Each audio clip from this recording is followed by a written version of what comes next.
Uma boa noite a todos, a preciosa graça do Senhor Jesus seja com você, com a sua casa, com a sua família.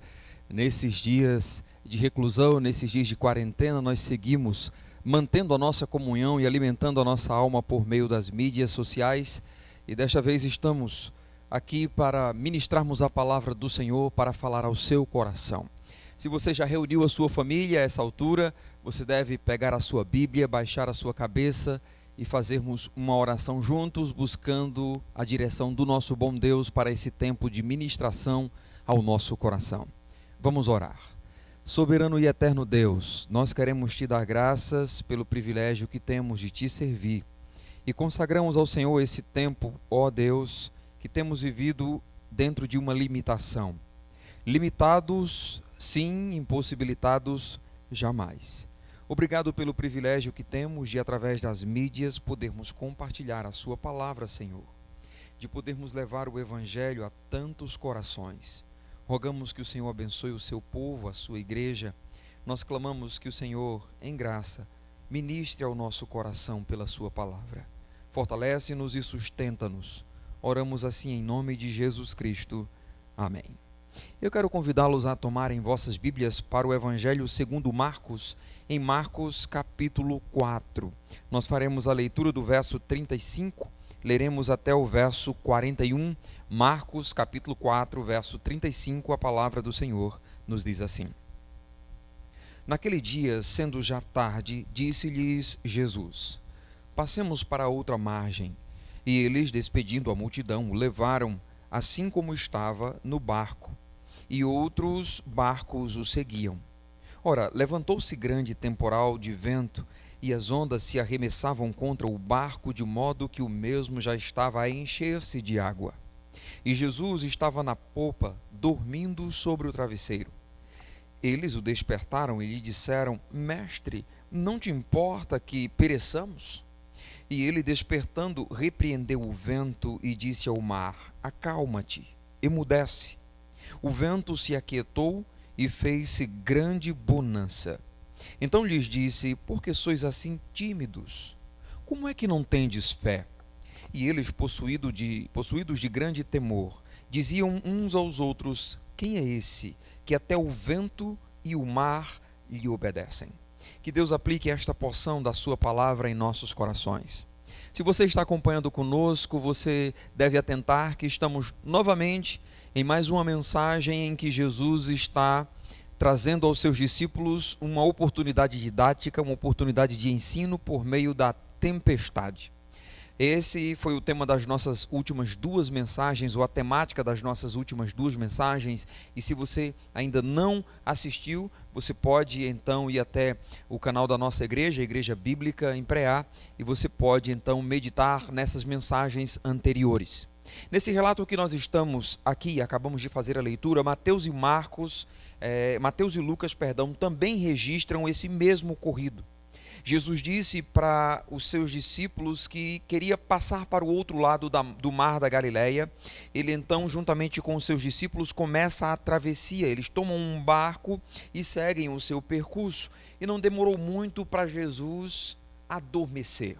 Muito provavelmente Jesus adormece como resultado do cansaço físico, isso por causa da demanda do seu dia, um dia ministrando a palavra, exercendo o seu ministério de caráter itinerante, de ensino e cura, debaixo de um sol escaldante. E enquanto navegavam, e Jesus adormecido, sobreveio um grande temporal que açoitava o barco, varrendo-o de um lado para o outro e enchendo-o de água, trazendo consigo o risco de a qualquer momento aquele barco virar e afundar. Era uma verdadeira tempestade. Mas o que é interessante destacar é como Jesus está em meio a essa tempestade.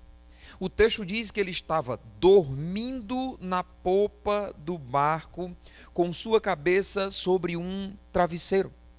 Observe que essa postura de Jesus totalmente contrasta com a postura de seus discípulos, que estão simplesmente desesperados. Nós temos de um lado Jesus, que está dormindo, e de outro nós temos os discípulos que estão desesperados. E eu fico imaginando O que se passava na cabeça dos discípulos ao contemplarem Jesus dormindo em meio a toda aquela procela que açoitava o barco de um lado para o outro? Como Jesus podia dormir quando o barco estava prestes a naufragar? É sobre isso que eu quero tratar essa noite com você. A postura de Jesus diante da tempestade. A postura de Jesus diante da tempestade tem muito a nos ensinar, nós que somos discípulos seus. Talvez a princípio os discípulos esperaram um pouco diante da tempestade que caía, e depois de algum tempo, ao perceberem que iriam sucumbir, que o barco estava enchendo de água, que balançava de um lado para o outro, eles começaram a questionar: mas como o mestre consegue dormir numa circunstância dessa? Como ele consegue dormir em meio à tempestade? De fato, irmãos, como alguém consegue dormir em um barco no meio de uma tempestade? Isso é surreal. Alguém pode dizer: não, mas Jonas dormiu. Jonas dormiu no meio de uma tempestade e também num barco, mas considere o diferencial. Jonas estava em um navio, bem diferente desta embarcação que Jesus está aqui. O texto descreve no relato de Jonas que ele dormia profundamente, mas observe que Jonas estava em um navio, uma embarcação muito maior. Jonas havia descido para o porão do navio e ali ele dormia, mas Jesus estava dormindo aqui numa embarcação bem menor, não havia porão. Jesus estava dormindo na popa do barco, isto é, na parte traseira de um barco relativamente pequeno, muito provavelmente um barco que pertencia a alguns dos discípulos, um barco pesqueiro, que poderia então com facilidade ser açoitado no meio da tempestade e então virado ou mesmo naufragar. Isso porque quanto menor é o barco, mais açoitado pela força do vento e da água, mas mesmo assim, Jesus dormia. É claro, meus irmãos, que o cansaço físico de Jesus pode ser apontado como razão de seu sono profundo, mas não limita-se a isso. Nós precisamos enxergar além. E eu diria que há um diferencial no sono de Jesus que o faz dormir mesmo em meio à tempestade que assolava aquele barco. E o diferencial que faz Jesus dormir em meio à tempestade é o descanso que ele tem em Deus. O diferencial do sono de Jesus em meio à tempestade dá-se a partir do descanso em Deus. O descanso em Deus traduz um sono em confiança, um sono em fé, um sono em segurança. É aquele sono que Davi descreve no Salmo 4, versículo 8, quando diz: em paz me deito e logo pego no sono, porque só tu me fazes repousar seguro. Irmãos, somente Deus nos faz repousar seguros. É incrível o número de pessoas que sofrem com insônia. E dentre esse número estão cristãos que não sabem o que é desfrutar de um sono de qualidade. Isso porque não desfrutam de um sono em confiança, não desfrutam de um sono em fé, não desfrutam de um sono em segurança. São pessoas que até deitam, mas suas mentes divagam. São pessoas consumidas pela preocupação, pela inquietação, pela ansiedade. São pessoas que revolvem em suas camas, que veem a hora passar e não conseguem adormecer. E eu diria que a descrição que Jó faz de sua circunstância seja pertinente a tais pessoas. Em Jó capítulo 7, versículo 4, Jó declara: ao deitar-me, digo, quando me levantarei? Mas cumprida é a noite, e farto-me de me revolver na cama. Essa descrição tem sido pertinente a você na tentativa de desfrutar de sono? São pessoas cujas mentes estão inquietas e não conseguem repousar, o que é o propósito do sono. São pessoas extremamente ansiosas, que ao invés de buscarem em Deus o descanso necessário para lhes traduzir descanso, repouso, as pessoas estão focando simplesmente nas adversidades, nas lutas, na tempestade. O dicionário define ansiedade como sendo uma sensação de receio e de apreensão sem causa evidente. E se somam a isso fenômenos somáticos, como taquicardia, que é a aceleração dos batimentos cardíacos, como sudorese, que é o suor, a transpiração. São pessoas que ficam como se fossem ter um troço. Já teve essa sensação? A ansiedade tem, na verdade, assolado a vida de muitos. Mas, infelizmente, há muitos cristãos que têm a considerado como sendo um diagnóstico comum, natural, que faz parte da vida moderna. Então, com essa resposta que alguns psicólogos e psiquiatras têm proposto, alguns então descansam nisso. A ansiedade é comum, a ansiedade é normal, a ansiedade é natural, faz parte do curso da vida moderna que trouxe consigo uma gama de estresse. Logo, é normal vivermos estressados. Amados, que a medicina considere assim, não me espanto com isso. O problema é que cristãos estão aceitando essa visão dentro de uma naturalidade que é incompatível com as Escrituras. As Escrituras atribuem à ansiedade status de pecado. Pecado porque traduz-se a incredulidade do coração do homem pecador. As Escrituras claramente dizem que o cristão não deve andar ansioso. Por exemplo, observe comigo para Mateus capítulo 6, versos 25 até o verso 34. Quando Jesus exorta os seus discípulos a não andarem ansiosos quanto ao que haverão de comer, o que haverão de beber, o que haverão de vestir.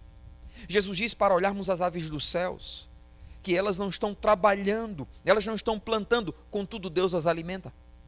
Jesus disse para olharmos na plantação, no lírio do campo, que nem Salomão em toda a sua glória se vestiu semelhante a elas. Deus o Pai assim o faz. Jesus então diz que Deus sabe do que nós necessitamos, que nós não somente precisamos buscar em primeiro lugar o seu reino, a sua justiça e todas estas coisas, o suprimento necessário, Ele haverá de prover. O que precisamos é descansar em fé. Em Filipenses 4, verso 6, Paulo exorta os filipenses a não andarem ansiosos de coisa alguma. Antes, fazermos conhecidos ao Senhor os nossos pedidos, as nossas petições, as nossas súplicas. Pedro, em 1 Pedro 5, 7, nos exorta a lançarmos sobre o Senhor toda a nossa ansiedade. E ele aponta a razão para isso. É que Ele tem cuidado de nós. Se Ele tem cuidado de nós, nós podemos lançar sobre Ele toda a nossa ansiedade. Então, quanto lamento que cristãos não vejam a ansiedade como falta de confiança em Deus e logo como pecado. Deveriam se arrepender com um coração quebrantado aos pés do Senhor, clamando, dizendo: Senhor, me perdoa e aumenta a minha fé, porque eu reconheço que não tenho dependido de Ti como eu deveria. Ao invés disso, muitos contentam-se com um diagnóstico considerado normal e um tratamento superficial que inibe a necessidade de arrependimento, de quebrantamento e então restauração espiritual, porque muitas vezes temos em questão a fé. Assim, deixe-me declarar o seguinte: há muitos que querem resolver uma questão de fé com comprimidos, e há muitos escravos de medicações. Alguns que de fato são necessitados disto porque possuem um distúrbio de ordem fisiológica, o que implica então em uma alteração psicológica, então precisam de medicação. Mas há alguns que seguem a receita que alguém perto deu. Você não está conseguindo dormir? Tome isso aqui, tome aquilo outro, e pessoas se tornam escravas disso. E às vezes é uma questão de fé. Se faz necessário uma confissão, porque comprimido não perdoa pecados. Estamos falando de um coração que não confia em Deus e o resultado será a ansiedade. Comentando o Salmo 4, versículo 8, nas palavras de Davi: em paz me deito e logo pego no sono, Russell Shedd escreve: aquele que confia em Deus durante o dia pode depender da proteção divina durante a noite. Quem tem fé quando as coisas vão bem, verá que essa fé é uma fortaleza na hora da dificuldade. Em outras palavras, eu diria que aquele que de fato confia em Deus durante o dia pode descansar durante a noite, na certeza de que Deus, nas palavras do salmista, aos seus amados Ele o dá enquanto dormem. Agora, isso é uma questão de fé, de confiança, de que Ele é fiel para cumprir essa palavra. Aos seus amados, Ele o dá. Ele providencia enquanto estão dormindo. É interessante, o texto original pode ser traduzido simplesmente como: o Senhor concede o sono àqueles a quem ama. A versão corrigida traduz esse texto assim: dá Ele aos seus amados o sono. Deus dá aos seus amados, aqueles que repousam nele, que descansam nele, que confiam nele, Deus dá o sono. O bom sono, irmãos, é aquele com a marca da segurança. E esse sono é uma questão de fé. É uma questão de confiança em Deus, através da qual somos levados a descansar em convicção de que Ele nos dá o sono e enquanto dormimos, nós somos guardados e sustentados por Ele. Considere nas palavras de Davi, no Salmo 3, versículo 5: deito-me e pego no sono, acordo, porque o Senhor me sustenta.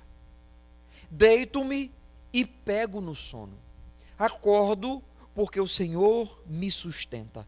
Então deixe-me perguntar a você: o que a inquietação do seu coração altera da circunstância que você está vivendo no dia seguinte? Quando você revolve-se na cama por horas a fio, entrando a madrugada, vendo a noite chegar, a madrugada chegar e então a manhã chegar, responda-me, o que altera a situação?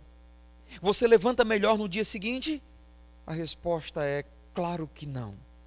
Meus diletos, quantas vezes temos perdido de deitar em paz e logo pegar no sono, na certeza de que o Senhor nos sustenta e nos faz repousar em segurança, como Davi testemunha no Salmo 4 e verso 8. Jesus, pois, está dormindo em meio à tempestade, não por causa do cansaço físico propriamente dito, mas por causa do seu repouso e segurança em Deus.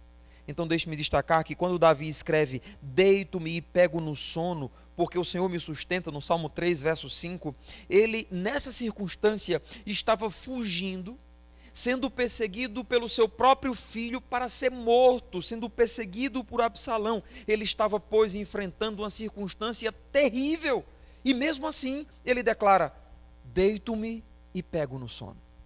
Ora, se alguém está no meu encalço, e eu estou fugindo, eu tenho que me esconder, qual é a percepção natural? É que eu não consigo dormir em paz. E por que eu não consigo dormir em paz? Porque tem alguém no meu encalço. Alguém que a qualquer momento pode invadir a caverna em que eu estou.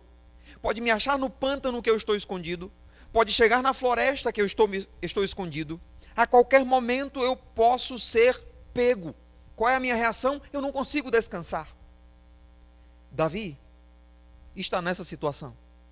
E ele diz que deita-se e logo pega no sono. Ele deita-se e pega no sono e acorda porque o Senhor o sustenta. Mas durante o dia, irmãos, Davi confiava em Deus. De modo que durante a noite ele podia descansar, ele podia dormir, apesar de tamanha adversidade. Deixe-me contextualizá-lo dentro do Salmo 3, para você ter uma ideia da perspectiva que Davi está enfrentando. Salmo 3, versos 2 a 6, diz assim: são muitos os que dizem de mim, não há em Deus salvação para ele. Porém tu, Senhor, és o meu escudo e a minha glória, e o que exaltas a minha cabeça. Com a minha voz clamo ao Senhor, e ele do seu santo monte me responde. Deito-me e pego no sono, acordo porque o Senhor me sustenta. Não tenho medo de milhares do povo que tomam posição contra mim. Essa era uma confiança no Senhor que fazia Davi descansar, que lhe proporcionava o sono agradável, o sono reparador. Ele não ficava se revolvendo onde estava escondido. Ele não ficava preocupado com uma multidão que estava procurando a mandado do seu próprio filho. Ele deitava e dormia, porque ele confiava. Ele não temia os seus perseguidores porque confiava no seu Deus, mesmo fugindo de um lado para o outro. Ao chegar à noite, que Deus providenciou para dormirmos, ele dormia. Irmãos, o nosso problema é que faltamos em confiar em Deus durante o dia. Então, quando chega a noite, nós somos tomados pelo pavor. Quando chega a noite, o que temos é apenas uma continuidade da nossa falta de fé durante o dia. O que muitos têm vivido hoje nessa atual circunstância, tempestade chamada coronavírus. O que muitos têm vivido hoje de desespero, de medo, de dúvida quanto ao porvir, dúvida quanto ao futuro, dúvida quanto ao restante do ano, é simplesmente uma continuidade da falta de fé que já viviam, mas que, por ora, era superficial a sua confiança, uma vez que estavam em providência fácil. Quando estamos em providência fácil, em providência comum, é fácil crer. É fácil dizer que Deus é Deus de providência, é fácil dizer Deus haverá de intervir. Mas quando a providência difícil chega, quando olhamos à frente e nós não temos uma perspectiva positiva de uma alteração de circunstância, a nossa tendência é agir como os discípulos. E como eles agem? Eles estão simplesmente desesperados. Talvez alguns que hoje estão firmes, estão descansando no Senhor, mesmo diante da escassez e sem perspectiva ainda quanto ao seu viver. Estão firmes hoje, porque já estavam firmes antes. A segurança deles não estava na providência fácil que tinham. A segurança deles estava no descanso em Deus. Então agora, no dia da angústia, eles podem descansar. São pessoas que não têm uma perspectiva quanto ao seu recurso de sustento, mas que vão deitar e adormecem, agradecem a Deus pelo dia e dormem, e no outro dia levantam, pegam sua Bíblia e fazem uma oração clamando a Deus, mas repousaram na segurança da sua presença. Nós precisamos confiar em Deus durante o dia e deitarmos nesta mesma confiança durante a noite. Talvez precisamos orar dizendo: ó Senhor, em Ti me refugio, em Ti descanso, em Ti confio, Te apresento as minhas necessidades, as minhas lutas, os meus temores, que não me dominem, roubando de mim o sono da segurança, o sono do descanso, o sono da fé. Repousarei em Tua presença, fazendo dos Teus braços abrigo. Pela manhã, Senhor, despertarei, Te glorificarei, porque o Senhor terá me sustentado. De volta ao nosso texto, ao perceberem Jesus dormindo como se nada estivesse acontecendo diante de um naufrágio iminente, observe para o verso 38. Os discípulos se dirigem a Jesus dizendo: Mestre, não te importa que pereçamos? Quando eu estou fazendo essa leitura, eu estou tirando o peso da forma como eles estão clamando: Mestre, o Senhor não se importa que pereçamos. Mateus registra que eles gritavam: Senhor, salva-nos, perecemos. Mas eu acho interessante a descrição do registro aqui de Marcos, que segundo estudiosos teria recebido a clara influência do apóstolo Pedro em seu registro. E Marcos é conhecido pela riqueza de detalhes em sua narrativa. Marcos destaca essa pergunta reveladora dos discípulos a Jesus. Somente Marcos registra a pergunta: não te importa que pereçamos? Sabe, irmãos, em 1 Pedro 5, verso 13, Pedro chama Marcos de filho. É bem provável que, de fato, Pedro tenha sido o mentor de Marcos em seu registro. E então eu gostaria de destacar que essa pergunta não é registrada nem por Mateus, nem por Lucas. E quando olho para essa pergunta, eu só consigo atribuí-la à personalidade de Pedro. Aquele que sempre se adiantava, aquele que pela sua impetuosidade não conseguia ficar calado. Então Marcos relata o aspecto coletivo, como que essa pergunta fosse de todos os discípulos, mas provavelmente Pedro destacou algo que ele mesmo dissera: não te importa que pereçamos? Em uma tradução dinâmica temos aqui o seguinte: estamos prestes a morrer nessa tempestade, e o Senhor não está nem aí? O Senhor apenas dorme? Irmãos, quem mais dentre os discípulos falaria com Jesus assim? Essa pergunta foi feita em meio a uma terrível tempestade, logo, ela tem ar de desespero. É um clamor de pessoas que estavam à iminência da morte.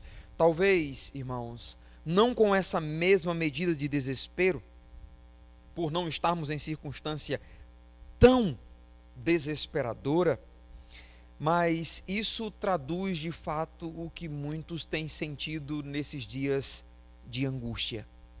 Talvez, se não haja pessoas expressando de forma verbal, talvez haja uma expressão no coração, de dirigir a Jesus o questionamento de como podes dormir, uma vez que estamos nessa situação. Enfrentamos certas adversidades que questionamos se o Senhor de fato se importa conosco. No fundo, era esse o questionamento dos discípulos. O Senhor não se importa com o que está acontecendo conosco. Há ocasiões que sentimos como que no centro de um furacão incontrolável, e ao observarmos o seu poder de destruição, nós chegamos a nos desesperar e questionar por que Deus aparentemente não faz nada. Por que Jesus aparentemente não faz nada, não intervém? Eu estou me sentindo no fim e Ele nada faz. Você já se sentiu assim? É provável que tenhamos irmãos assim, nessa atual situação que temos passado, clamando para que o Senhor faça algo porque já não sabe o que fazer. Você precisa considerar alguns aspectos que naquele dia os discípulos deixaram de considerar, mas nós vamos dar um desconto e vamos lembrar que eles estão num processo de aprendizado. E naquele dia a aula foi simplesmente fantástica. Afinal de contas, toda tempestade que provida por Jesus traz consigo o aspecto didático, ou seja, de traduzir ensino aos seus discípulos. Em primeiro lugar, deixe-me destacar que os discípulos desconsideraram a presença de Jesus naquele barco. Foi assim que eles agiram.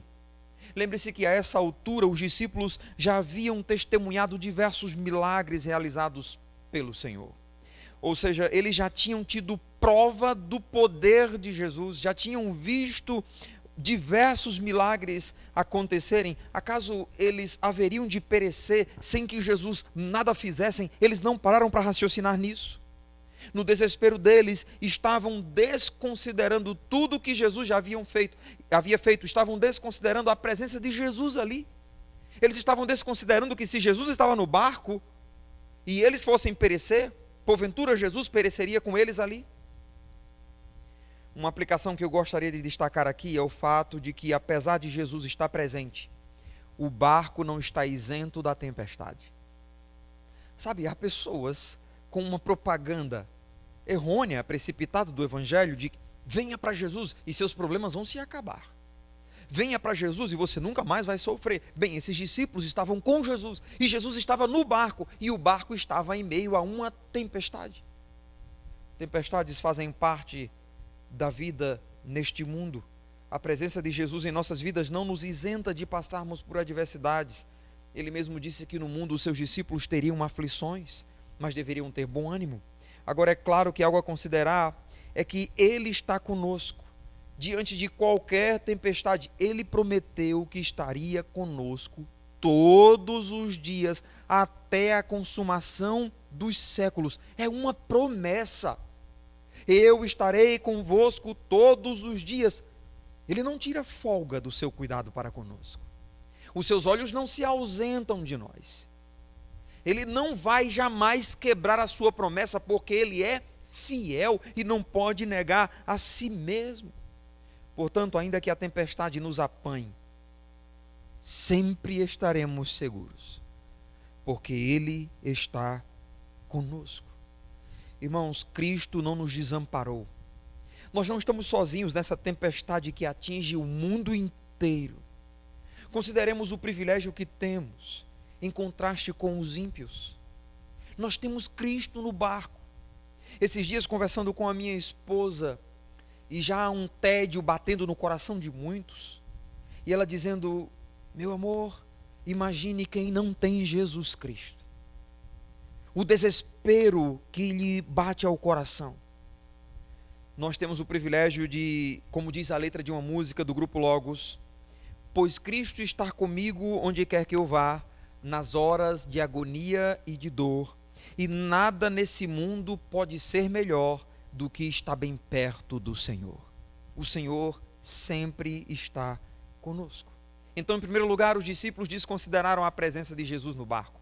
Em segundo lugar, os discípulos não imitaram seu mestre, permanecendo tranquilos, apesar da tempestade. Eles não consideraram a atitude de Jesus como sendo um exemplo a imitarem. Antes, eles viram na atitude de Jesus um descaso para com a situação que eles estavam. Você lembra de Maria e Marta? Que queriam que Jesus tivesse vindo antes. Você lembra do lamento delas ao receberem Jesus? Mestre, se estivesses aqui, o meu irmão não teria morrido. Jesus recebeu a notícia e se demorou ainda 2 dias para poder ir. Então talvez para Maria foi um descaso. De onde ele estava poderia ter chegado antes e por que não chegou? Não é assim que nós fazemos a avaliação. Eu fiz um concurso, faltou 2 questões, só 2. Como é que pode? Onde estava Deus que não viu que se me desse aquelas 2 questões, eu estaria aprovado? E nós ficamos levantando certos questionamentos, como se Deus estivesse sendo negligente, inconsequente para com aquilo que necessitamos. A arma dos discípulos foi o desespero. Daí o apelo em caráter denunciativo que eles se dirigem a Jesus. O Senhor não se importa que pereçamos? Entenderam que só poderiam mudar a situação despertando Jesus. Sabe, irmãos, há ocasiões em que o silêncio de Deus, ou o aparente silêncio de Jesus, quando estamos em meio à tempestade, na verdade é o Senhor nos provando para medir o índice de confiança que temos nele. Para medir as declarações que fazemos em nossos cânticos. Se diante de mim não se abrir o mar, Deus vai me fazer andar por sobre as águas. E começa a tempestade e nós começamos a afundar. Onde está a nossa confiança? Há ocasiões em que o silêncio de Jesus é o Senhor nos provando para medir a nossa fé. Podemos nos desesperar, a exemplo dos discípulos, e questionarmos a natureza do cuidado do Senhor. Não te importas que pereçamos? Ou podemos descansar na certeza de que Ele está conosco e então imitá-lo? Descansar, descansando no poder de Deus, luta sem cessar, hei de atravessar, descansando no poder de Deus. Descansando, consumidos pela ansiedade, sem conseguir dormir, desesperados, sem perspectiva, gritando, o Senhor não se importa comigo, e cantando, descansando nos eternos braços do meu Deus. Tem certeza que isso é descanso? Em terceiro lugar, os discípulos desconsideraram a natureza do real problema que estavam enfrentando. Irmãos, o problema não estava na tempestade propriamente dita, mas na incredulidade de seus corações. O problema não era a tempestade propriamente dita, mas a incredulidade de seus corações. O texto diz que Jesus despertou, repreendeu o vento e disse para o mar emudecer. O vento se aquietou e o texto destaca que se fez grande bonança. Em seguida, Jesus aponta para o real problema ao fazer o seguinte questionamento: por que sois assim tímidos? Literalmente, por que vocês são tão medrosos? É o questionamento que Jesus faz. E ele acrescenta, como é que não tendes fé? Está implícito nessa pergunta de Jesus o seguinte: como é que a essa altura vocês ainda não têm fé, ainda não creem em quem eu sou? Vocês têm andado comigo, eu vos tenho ensinado a vontade de Deus, vocês têm contemplado diversos milagres e apesar disso, vocês agem como se estivessem sozinhos, desconsiderando a minha presença, desconsiderando quem eu sou. É assim que vocês vivem. Como vocês são tão medrosos? Ainda não foram influenciados a partir da revelação que viram em mim? Talvez você que está ouvindo esta mensagem, você é alguém que já tem aprendido muito da palavra de Deus. No decorrer dos anos, você já foi ministrado consideravelmente sobre quem é Jesus. Você mesmo já vivenciou experiências com Deus que aos olhos do homem era irreversível. E você viu a boa mão do Senhor agindo, operando. Você viu a boa mão do Senhor guiando. Mas apesar disso, você enfrenta uma luta e você se desespera. O real problema não está na luta que enfrentamos, está antes na incredulidade do nosso coração, na resposta que nós damos à tempestade. Há ocasiões que somos tardios para confiar. Nós agimos como se estivéssemos entregues à nossa própria sorte, como se tudo o que estivesse acontecendo hoje no mundo fosse tão somente resultado de eventos desconexos, sem qualquer aparente força motora que rege esse mundo. Irmãos, o justo vive pela fé. A fé é a base da vida de um cristão. Tudo mais deve emanar da nossa fé. Não andamos pelo que vemos. Já diz um corinho que cantamos: não olha a circunstância, não. Olha o seu amor, seu grande amor, não me guio por vistas, alegre estou. Rapaz, eu estou cantor hoje nessa mensagem, viu? Graças a Deus, porque apesar de repreender os discípulos em sua incredulidade, irmãos, Jesus não deixou de intervir na situação. Ele repreende o vento, repreende o mar se aquieta, ele faz grande bonança, e que bom saber que apesar de nossa incredulidade, Jesus, por sua graça, continua nos abençoando. Ele já nos tem livrado de terríveis tempestades, apesar de sermos dominados pelo medo, pelo pavor, pela dúvida. No verso 41 diz que os discípulos, possuídos de grande temor, diziam uns aos outros: quem é este que até o vento e o mar lhe obedecem? Nessa tempestade, Jesus está se revelando aos discípulos quem ele é. Quem é este que até o vento e o mar lhe obedecem? Bem, esse é Jesus, o Rei dos Reis e Senhor dos Senhores, que detém o controle sobre o tempo.